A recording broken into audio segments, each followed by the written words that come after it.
Bismillah ar-Rahman ar-Rahim. D'après la plupart des maraja, des savants chiites d'aujourd'hui, il est interdit de manger de la viande abattue par les gens du livre, par les chrétiens et les juifs. Un des frères m'a demandé une question sur ce sujet, m'a demandé la raison de cette fatwa. Pourquoi les maraja ont donné cette fatwa, qu'il est interdit de manger de cette viande abattue par les gens du livre.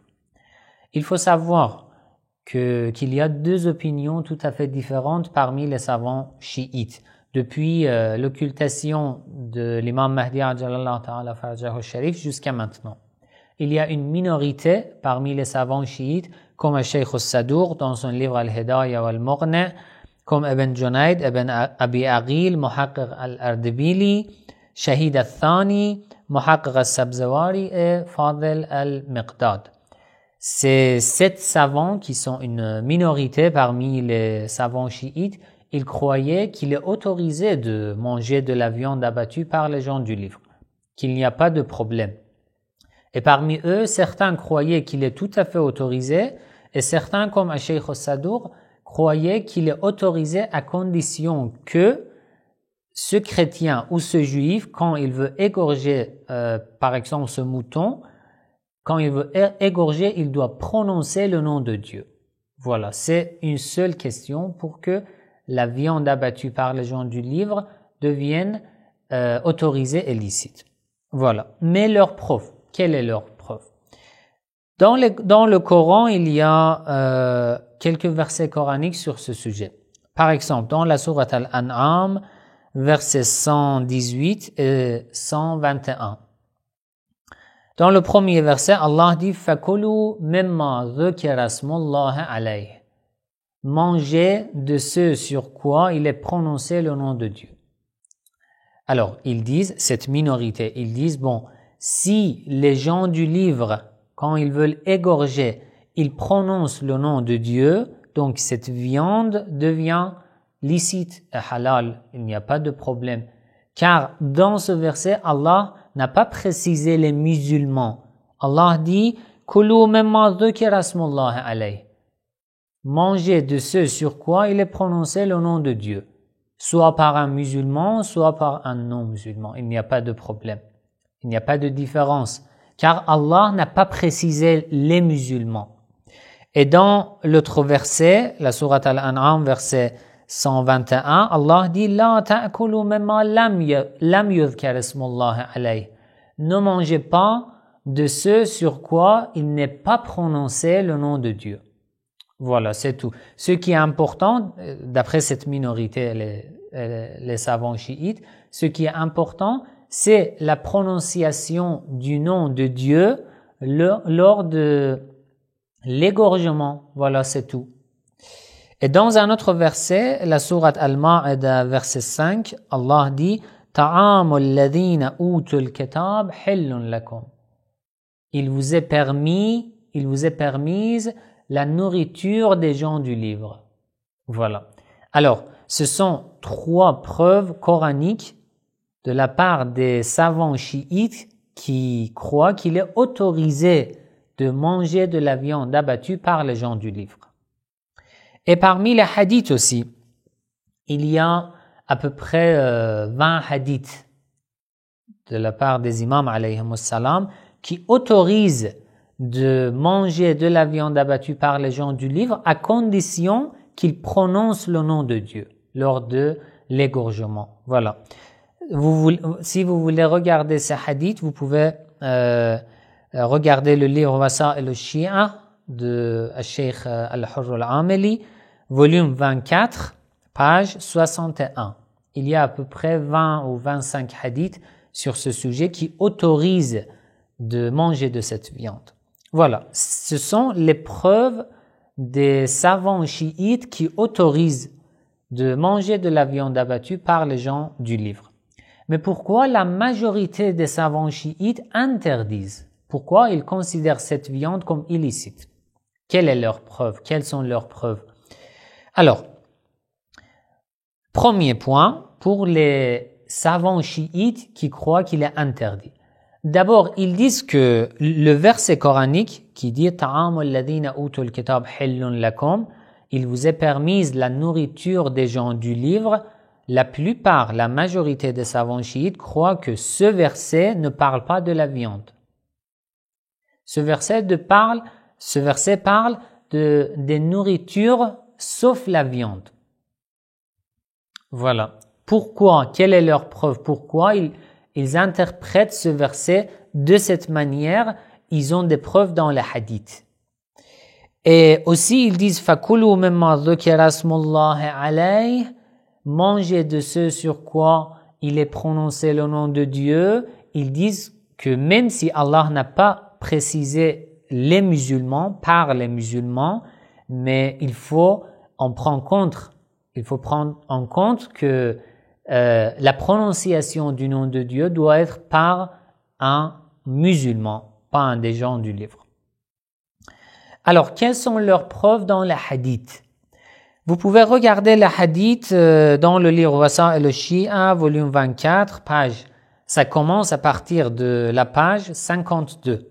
Il y a à peu près 30 hadiths qui interdisent de manger de la viande abattue par les gens du livre. Voilà.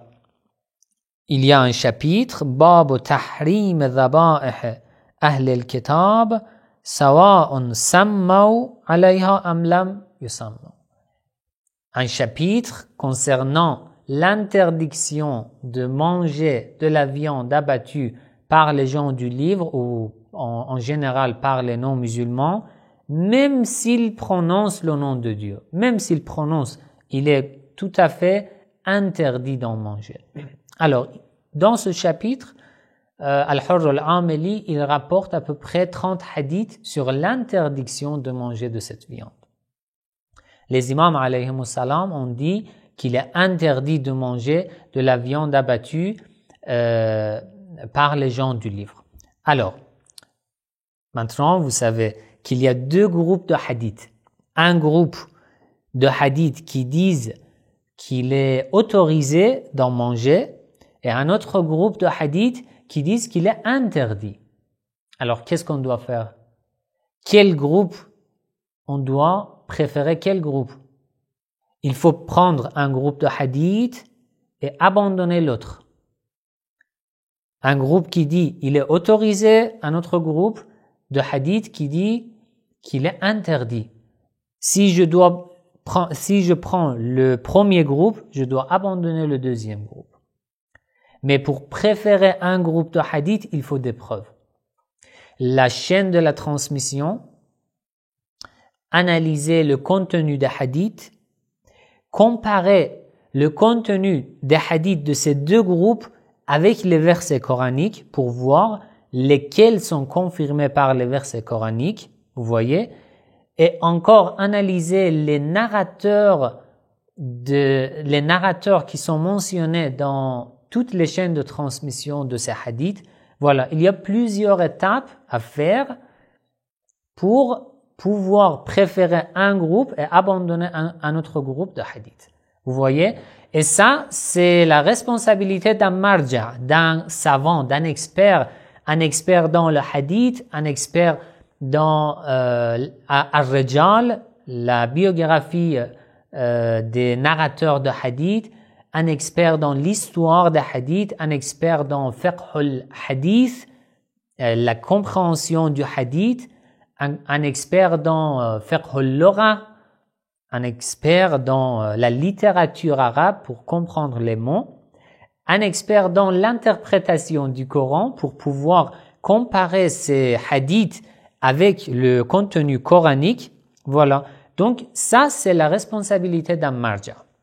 Mais comme vous voyez, il y a deux opinions tout à fait différentes. Une minorité, comme Al-Sheikh al-Sadour, ils ont préféré le groupe de hadith qui autorise de manger de cette viande, et une majorité, ils ont préféré l'autre groupe de hadith qui interdisent de manger de cette viande. Quel est mon avis, mon propre avis? Moi, ici, je parle pas de mon avis, de ma propre opinion.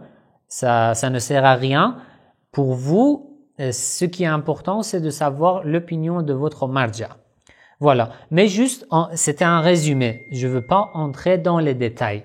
Si on entre dans les détails, ça va prendre beaucoup de temps et ça sera des cours de la jurisprudence. Bon, alors, en résumé, la minorité des savants chiites autorise de manger de la viande abattue par les gens du livre. Quelles sont leurs preuves? 3 versets coraniques et à peu près 20 hadiths rapportés dans le livre Wasa et le Shia et les autres sources de hadiths chiites. Et une majorité, comme la plupart des maraja d'aujourd'hui, et pendant les siècles précédents aussi c'était pareil, la majorité des savants chiites croyaient qu'il est interdit, que cette viande est illicite. Quelles sont leurs preuves? Ils disent que les versets coraniques parlent des musulmans. Des versets coraniques veulent dire que la prononciation du nom de Dieu lors de l'égorgement doit être fait par un musulman. Et aussi, ils ont à peu près 30 hadiths sur l'interdiction de manger de cette viande. Comme j'ai dit, c'est juste un résumé d'une analyse dans la jurisprudence, dans le fiqh. Pour nous, si on veut devenir un marja, un expert dans le fiqh, dans la jurisprudence, on peut entrer dans les détails, à condition qu'on soit expert dans plusieurs domaines. Les sciences du hadith, les sciences du Coran, voilà, etc. Voilà, sinon, notre responsabilité, c'est de savoir la vie de notre marja. Si vous avez des questions encore, vous pouvez envoyer dans mon groupe sur Facebook ou dans les commentaires de mes vidéos sur YouTube, Inch'Allah. Wassalamu alaikum wa rahmatullahi wa barakatuh.